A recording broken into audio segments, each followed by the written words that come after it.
Alvin Ipeng. Nggak mau, gue mau tahu lagi nama aslinya. Siapa? Alvin Setia Dharma. Setia Dharma. Asli Bandung dong ya? Bandung. Terus boleh ceritain dong lulusan? Gue nggak lulus kuliah sebenarnya, jadi background gue mungkin bukan orang terpelajar. Terus berarti lulusan nggak, maksudnya jurusan sempat kuliah dong? Jurusan apa? Jurusan desain komunikasi visual. Desain komunikasi visual. Harusnya jadi karyawan gue ya? Iya. Harusnya gue jadi desainer kan. Terus lari ke F&B? Gue mulai F&B itu 2012. Langsung ke dunia coffee shop tahun 2012. Terus di situ pertama sih gue buka pop up ya, modelnya coffee shop pop up kecil-kecilan. Cuma gue nemu tempat di satu tempat apa ya, kayak semacam food court gitu. Ya. Gue di 2012 gue coba buka pop up di ruangan cuma 3,5 kali 4 meter. Terus gue coba serving gue sendiri situ. Tapi gak, gue berdua sih sama partner gue di situ kan. Ternyata dijalanin setelah hampir setahun ada potensinya nih di coffee shop di Bandung. Berarti mulai coffee shop dari 2012. Dan lu serve sendiri? Gue serve sendiri. Gue cari resource ya, karena waktu itu resource masih terbatas ya untuk kopi di Indonesia, nggak terlalu banyak. Jadi waktu gue dihabisin buat R&D di tahun segitu. Namanya apa waktu itu? Namanya Chess Mocha. Masih ada? Nggak ada. Udah nggak ada. Iseng kan namanya juga. Tapi dari situ berkembang dong? Nah dari situ setelah hampir setahun ternyata respon pasar bagus. Akhirnya kita memutuskan butuh tempat lebih besar. 2013 kita ketemu tempat yang di Gandapura itu. Terus ya udah kita decide untuk pindah ke situ, nambah kapasitas, diseriusin lagi specialty coffee-nya, konsepnya diperbaiki lagi. Sampai akhirnya buka di 2014 dengan nama Blue Door. Kenapa Blue Door? Karena ya dari coffee shop pertama itu sampai jadi Blue Doors ada beberapa teman-teman yang tertarik untuk jadi bagian dari bisnis coffee shop. Ya tapi kan namanya Blue Door aneh pisan nanti. Nggak ada nyambung ke kopi. Soalnya tempat di Gandapura itu pas kita pertama datengin pintunya biru. Ini nih Blue Doors ini. Tempatnya yang mana kan nanya, tempatnya yang mana? Ini di Blue Doors ini nih. Oh. Udah itu aja namanya gitu. Oh. Dan nggak pasang plang ya nggak sih? Nggak pasang plang. Sebenarnya mau pasang sih, udah disiapin plang di depan. Cuman kan masih belum kepikir ya pelangnya. Mau kayak gimana ya, mau naruh pintu, mau naruh tulisan, logo juga nggak ada kan waktu itu. Keburu ramai. Jadi ya udah dibiarin aja. Sampai akhirnya orang tahu 6 sendiri tahun ya. di situ, 6 tahun terus 6 tahun tanpa pelang gitu. Kan sekarang pindah ke Alkateri ya. Ini di Alkateri. Kita lagi di Alkateri sekarang di tempat Blue Door yang baru. Pas pindah baru berapa bulan langsung PSBB. Ya. Kita baru official buka di sini itu Januari ya sebetulnya. Januari baru resmi buka, kita bikin statement Blue Door sudah pindah, konsep baru, tempat baru, suasana baru. Januari start, Februari udah mulai goyang, banyak isu-isu. Maret tutup. Sekarang buka nggak? Sekarang buka. Tapi masih tapi sepi. Tetap ngikutin peraturan wali kota ya. Berapa persen customer yang harus bisa masuk? Yang boleh masuk tuh di wali kota Bandung cuma 30% dari kapasitas. Jadi literally kita cuma bisa nampung 20 orang di sini. Selain Blue Door, lu punya outlet apa aja? Yang punya grup kita lu. Barengan itu ada Sepada Coffee. Terus gua ada resto juga, Dontel Mama, masih ada di Gandapura. Terus ya di Bandung sih gue bantu beberapa bisnis coffee shop yang selama 6 tahun itu ada teman kita tuh si Kino. Lu bantuin. Legot, itu yang pertama. Terus habis itu gue bikin kamar 7 coffee. Berarti lu selain lu punya grup sendiri, berarti lu bantuin setting orang bikin coffee shop gitu ya? Ya bisa dibilang gue developer coffee shop lah. Berarti Blue Door umurnya hampir 7 tahun dong? 7 tahun. Tantangannya? Dari pertama nih ya, gue cerita dari pertama aja ya. Pertama tuh karena specialty coffee itu hal yang baru di Bandung. Kita dapet tuh puncak grafiknya specialty coffee. Specialty coffee. Dapat masa-masa di mana ramai dan semua orang nyari. Setelah itu jalan kira-kira ya nggak sampai 2 tahun lah. Mulai nih ada gelombang apa yang kita sebut es kopi susu. Aren, itu tantangan pertama paling berat. Dari situ grafiknya menurun, terus menurun selama hampir 2 tahun juga. Turun terus dan secara struktur bisnis kita sempat diskusi terus menerus ya, gimana kalau kita bikin produk yang memang rame gitu kan. Apakah kita harus motong idealis ikut ke sana atau kita harus survive atau kita harus gimana nih ya. Karena termasuk mahal dong untuk mahasiswa, untuk anak muda, ya nggak sih? Sebetulnya kalau dibilang mahal tuh relatif ya. Ini kan balik lagi karena kopi itu sangat personal. Semua orang punya favorit masing-masing. Betul. Contoh gue aja di rumah ya. Gue di rumah tuh gue bukan orang yang ngopi harus enak di rumah, enggak. Tapi ya apa aja yang ada di rumah gue minum. Walaupun lu punya coffee shop. Iya. Jadi tantangannya adalah pesaing-pesaing baru yang ngebawa kopi itu lebih kayak ke susu, ke mix-mix gitu. Ya memang sebetulnya di semua sektor F&B kejadiannya seperti itu ya. Jadi saat ada satu produk yang memang jadi trendsetter, nextnya tuh pasti ya keluar turunan produk turunannya gitu, dengan bentuk dan status tren yang sama, tapi dengan harga yang lebih affordable. Dan lu tetap idealis dengan begini? Ya akhirnya gue memutuskan tetap nggak idealis. Bisa, Blue Door harus tetap punya identitas. Meskipun ya susah ya, jalannya susah. Menurun banget. Ya? Susah. Apresiasi orang juga makin lama makin turun. Karena orang lebih memilih es kopi dan nongkrong berjam-jam ya nggak sih? Itu satu. Kedua, banyak orang yang kopi sih apa aja lah, yang penting kopi. Beda sama waktu gue pertama bikin kan, penasarannya tinggi, ini kopi apa, rasanya beda, ini kopi beda lagi rasanya. Sekarang tuh udah saturated. Bukan sekarang ya sampai setahun lalu lah saturated. Terus selain persaingan seperti itu, masa terberat lu dalam bisnis F&B?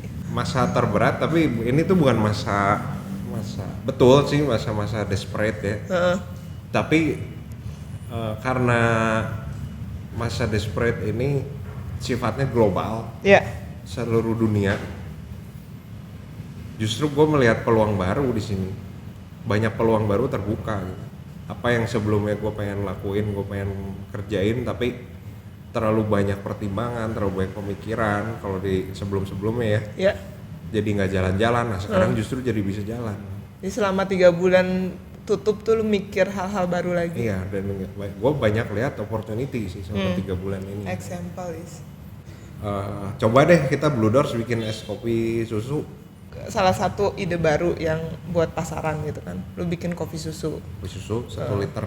Next, lu punya ide? Next mungkin, nah sekarang kan gini,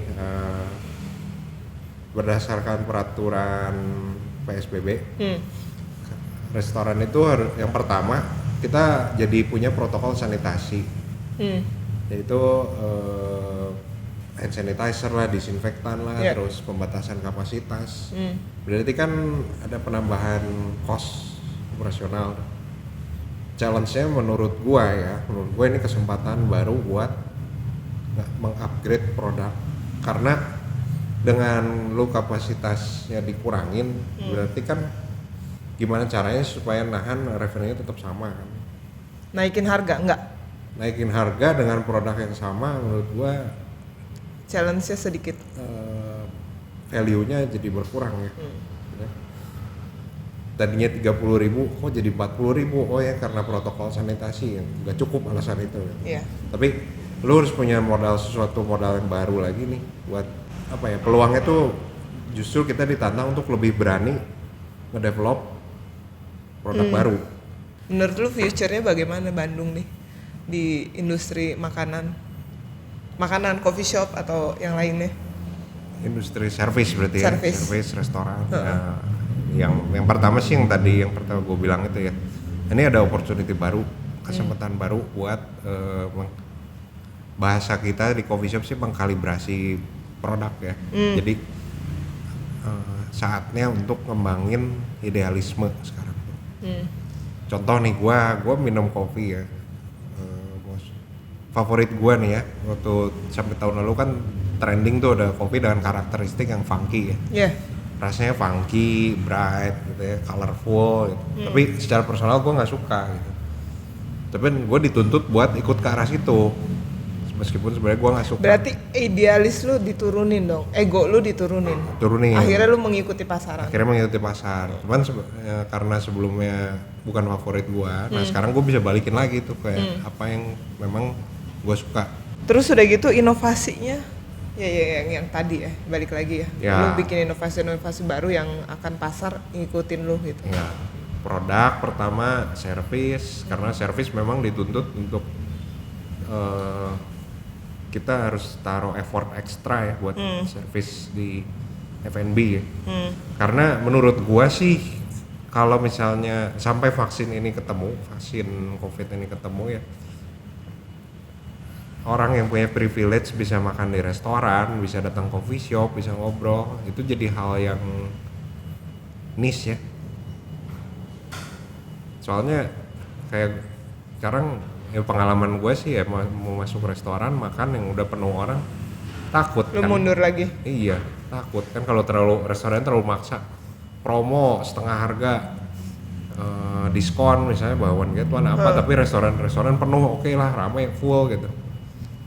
Ya kalau buat gue sih, gue malah jadi takut ya. Nah di masa sekarang nih, lu ditanyain banyak orang nggak sih? Dimintain banyak saran nggak sama teman-teman? Banyak, semuanya sama ya. Harus ngapain nih gitu kan? Saya ada beban operasional, ada kos, ada beban sewa, ada beban staff, ada utang dagang semua ada. Itu kan putaran uangnya berhenti kan? Ya, bingung harus ngapain gitu. Terus hal bagus lainnya apa ya? Kita jadi sering meeting sih antara gua sama staff barista, jadi kita lebih sering brainstorming, lebih sering tukar pikiran kita harus ngapain nih. Termasuk dan hal-hal yang detail ya, shift-shiftnya gimana, bagi tugasnya gimana, ya jadi open, jadi terbuka gitu. Mungkin sebelumnya itu hal yang dirahasiain ya antara top manajemen atau owner dengan staff barista. Nah kalau sekarang enggak, lebih buka semua. Jadi ya gue akan minta pendapat juga, kita saling tukar pendapat, menurut kalian gimana nih, ini modal segini, ini gini, harus gimana, cara approach pasarnya gimana nih. Nah di era pandemik ini gue menemukan ya ini keadaan yang memaksa kita tuh buat bekerja sama sebetulnya. Jadi udah nggak masing-masing lagi ya, bisnisnya udah harus gabung. Harus kerja sama. Dan lu bisa bekerja sama dengan semua staff lo, semua top manajemen lo, hasilnya akan kelihatan pasti. Gua kan kemarin sempet masih dateng ke sini ya nggak, terus udah gitu tiba-tiba gue datang ke sini cuman order doang online, terus tiba-tiba gue nggak bisa lagi nih online karena ditutup ya jalanan. Berarti sempet total nggak buka sebulan ada? Total nggak buka seminggu tutup total. Lebihnya tetap online ya. Jadi teknologi membantu juga sekarang ya. Teknologi sangat membantu. Online lah ya. Iya. Online. Sebelumnya mungkin idealis ya. Nggak mau. Nggak deh gitu. Tapi ya nggak bisa. Penyaluran barang harus maksimum. Bisnis F&B menggunakan mesin coffee maker. Industri 4.0. Karena kalau lihat keadaan dunia ya di industri quick service coffee shop, sekarang tuh udah mulai berkembang ke arah robotik. Gimana caranya sistem service coffee shop ini, hospitality ini nggak pakai orang lagi. Tapi gimana caranya menghasilkan produk yang sekelas dengan buatan barista. Jadi baristanya di belakang gitu, yang lainnya robot? Baristanya hanya kalibrasi, yang kerjanya robot. Itu sudah ada? Ada. Di Shanghai sama di Tokyo. Cuman baru 2 di dunia yang full robot yang ngerjain semua menu, terima order, bayar, semuanya robot. Pesannya via apa? Aplikasi? Apps. Pesan via aplikasi, terus udah gitu lu Bayar duduk, udah nggak ada pelayan, udah nggak ada apa, terus lu ambil sendiri pesanannya. Yang bikin pesanan lo robot juga. Jadi nggak ada interaksi sama human ya? Nggak ada. Kecuali dia bawa teman-teman sendiri gitu. Yang bersihin robot juga? Yang bersihin customer. Oh ya dia taruh balikin belakang ya. Terus ya tenaga manusia di tempat itu cuman supervisor. Dia cuma mensupervisi yang kontrol produk, quality control. Tapi proses pembuatan yang membutuhkan banyak tenaga orang digantikan robot. Kalau 4.0 ini. Lu pikir bakal masuk nggak ke Indonesia teknologi itu? Masih jauh ya? Bakal sih. Bakal, tapi perlu Let's proses say panjang. Nggak ada era pandemik ini, mungkin tahun ini bakal ada yang mulai ya. Masa sih? Iya. Dengan robot? Dengan robot. Minimal dari sederhananya kita ngomongin bikin espresso deh. Itu sekarang udah bisa di-achieve dengan robot specialty espresso. Caranya? Mesinnya udah ada. Sendiri? Bikin sendiri? Ya kita pencet satu button, itu mesin bisa milih kopinya apa. Secara cara brewingnya kita bisa atur di software, kita save di situ. Ya literally operator tinggal pencet aja gitu. Keluar yang lu mau, hasil espresso yang lu mau. Berarti lu tetap di sosial media, lu kencengin ya kan? Sosial media. Nah sekarang tuh karena customer yang datang berkurang jauh ya sebetulnya. Jadi mau nggak mau kita menggunakan sosial media buat interaksi customer. Dari postingan, rubah semua konsepnya. Postingannya rubah, tipe fotonya pun rubah. Sampai sedetail itu harus berubah? Berubah. Kenapa? Kalau nggak begitu, dengan gini lah, ini topiknya hard selling dan soft selling ya sebetulnya. Ini era dimana kita sulit sekali untuk hard selling. Kalau kayak sebelum pandemik, sebelum 2020 kan, mungkin lu juga sering dapat kali ya SMS lah, broadcast lah, Instagram, banner, buy one get one, buy two get one, itu hal yang umum. Sekarang tuh makin sulit dilakukan ya menurut gua untuk hard selling seperti itu. Karena untuk inisial startup oke. Cuman untuk customer profiling terbukti di pandemik ini yang hard selling, maksudnya apa ya, hard selling yang berusaha banget buat hard selling lebih banyak kehilangan customer. Yang kita lakuin Blue Doors kan sekarang soft selling kan. Jadi kita bikin cerita aja, oh kita udah buka tempat. Kayak kemarin gue posting story kan, tempat gue declare tempat gue bersih dari bakteri sampai ke virus. Karena gue rutin semprot disinfektan gitu kan. Itu kan berarti lo mendapatkan kembali kepercayaan customer kan. Jadi customer mau percaya datang ke sini nggak ragu-ragu gitu. Tapi cuma 30%. Dan orang masih takut keluar rumah? Masih takut keluar rumah. Ya harus ya itu maksudnya rutinitas ya. Dan lu berpikir ini sampai kapan? You don't know? Nggak ada yang tahu sampai kapan. Berarti Blue Door sekarang buka dari jam berapa ke jam berapa? Sekarang sih satu shift jadinya. Jam 10 pagi sampai jam 6 sore. Dan kita batasin customer, cuman boleh 1 jam di sini. Oh ya? Iya, ada peraturannya. 1 jam terus udah ganti, 1 jam ganti. Dia harus keluar. Bisnis plan untuk Blue Doors nih, kayaknya gue sih mau ganti konsep, Rek. Konsep apa? Gue mau cari pasar niche market yang lebih niche. Jadi gue akan bikin beberapa produk yang sifatnya tuh laser fokus ya sebutannya. Laser fokus. Jadi, gimana sih? Fokus cuman sama satu hal aja. Nggak ngerti. Jadi kita misalnya punya produk ini nih, ini akan kita fokusin dengan serius, develop, R&D, kita kerahin semua tenaga buat R&D supaya jadi produk yang benar-benar bagus, cara approach-nya juga semuanya kiblatnya dari ngikut ke produk ini, harganya, positioning, branding, nah semuanya kita tentuin dari satu produk doang. Jadi nantinya akan jadi tren satu produk itu. Produk. Gitu. Gue sih pengennya ada di sini meningkatkan, karena gue udah bikin coffee shopnya seperti ini ya. Iya. Maksudnya karena gue bikin coffee shop seperti ini tuh untuk menaikkan interaksi sama customer. Iya. Tapi kan nggak bisa sekarang. Ini udah dibikin sekeren mungkin loh tempatnya nanti kita. Iya. Sekarang mau interaksi kan takut, kita sendiri takut ada customer datang kan. Masa mau maksa? Ya memang sih secara peraturan nggak pakai masker nggak boleh masuk kan.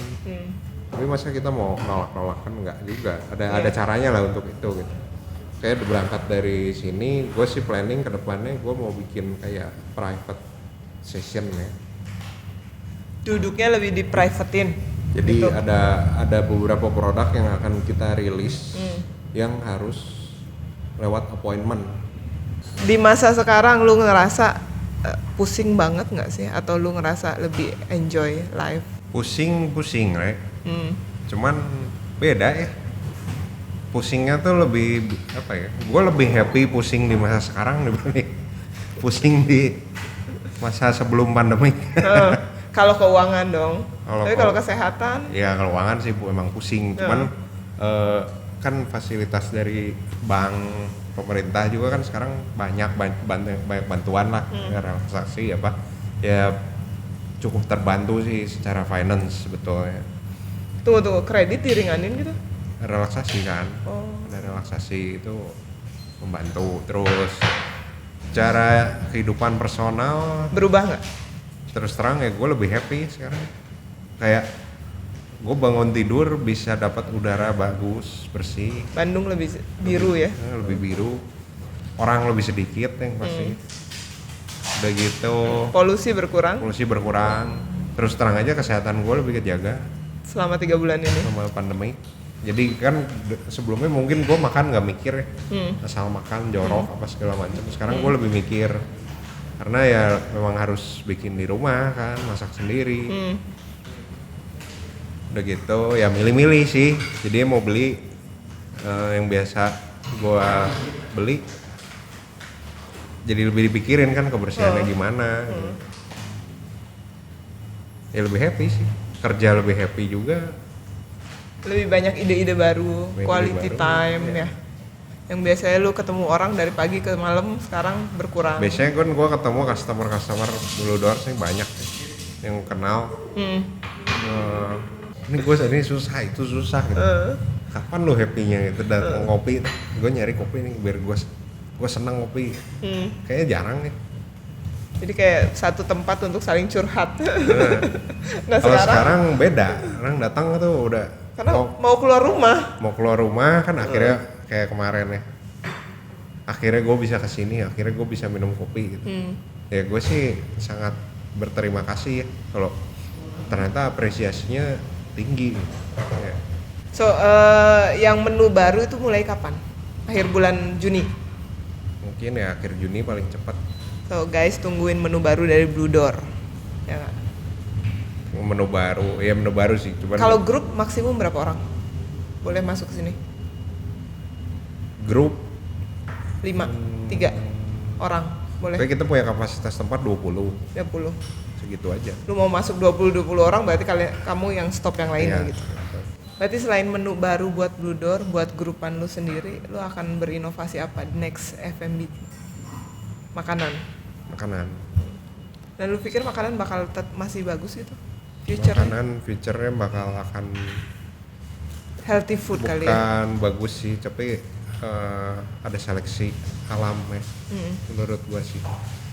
Jadi makanan-makanan, nggak tahu ya sepengamatan, ini pengalaman gua aja ya. Selama pandemik ini, gua berhenti mengkonsumsi makanan yang sifatnya generik. Kenapa? Karena gua consider itu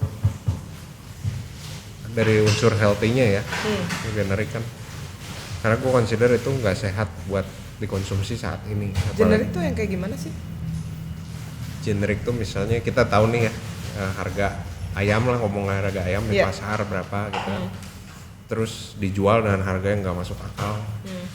Misalnya ini ayam goreng murah banget ya, sepaket sama nasi sama es teh 11.000. Iya. Jadi lu stop. Stop. Lu kan main kopi. Kopinya sendiri harganya sekarang naik gak sih? Sekarang sih belum gua naik. Belum gua naikin. Cuma gua mau rubah konsep jualnya aja sih. Jadi tadinya mungkin gua jual karena buy cup doang gitu, orang beli cuma segelas minum pergi lagi atau bungkus.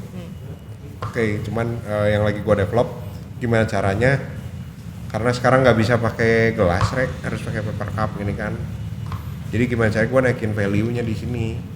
Gitu. Kenapa sih nggak boleh pakai gelas? Karena untuk kebersihan gitu, keamanan. Iya. Gelas kan dipakai rame-rame kan. Lu nggak tahu juga kalau ada virus. Tapi berarti lebih mahal dong lu. Lebih mahal. Ada extra cost. Jadi mau nggak mau gue harus naikin value-nya. Mungkin gue develop kopinya lagi atau mungkin promo kali ya. Yang pasti sih kita ganti jenis kopinya. Biji kopinya. Biji kopi. Kenapa lu harus ganti? Tipe espressonya. Karena menyesuaikan price ya. Berubah nggak rasanya? Berubah. Akan berubah. Supaya idealisnya tetap lah. Kemarin gue sempet order yang literan ya. Ya. Itu juga dadakan idenya. Itu tuh idenya sebenarnya kita stok susu kebanyakan. Oke. Nggak keluar kan? Gua ada 60 liter. Iya, dan masa expirednya cuma 1 bulan. Iya. Kan udah mau seminggu lagi expire, gimana nih caranya? Udah hard selling aja, bikin seliter. Ternyata jalan kan. Iya, salah satunya gue menggunakan, gue beli juga karena di rumah gitu, gue tuangin. Ide awal sih cuma dari situ. Oh ternyata jalan, udah aja terusin. Dan orang-orang sekarang akhirnya pesen itu ya. Pesen itu. Untuk 4 hari ke depan gitu kan. Arahan lu ke anak-anak muda yang mau buka F&B, coffee shop itu gimana? Yang pertama ya.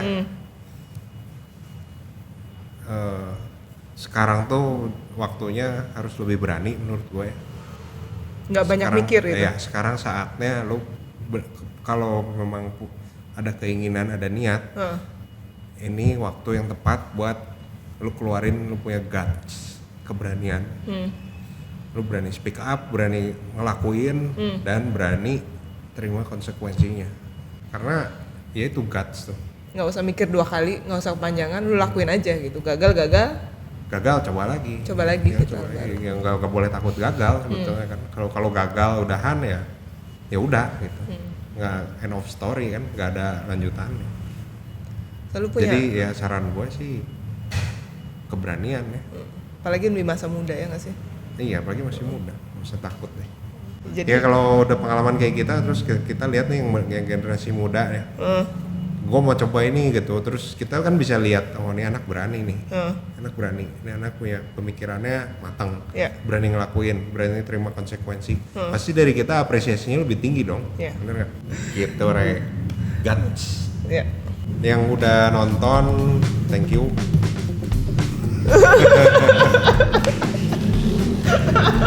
Yang belum ngopi. Yang belum bangun harus bangun sekarang. Ya, bisnisnya gitu. Bangun tidur, mulai gerak. Jangan menyerah. Sepedahan dan datang ke Blue Door. So, Ipeng, thank you so much.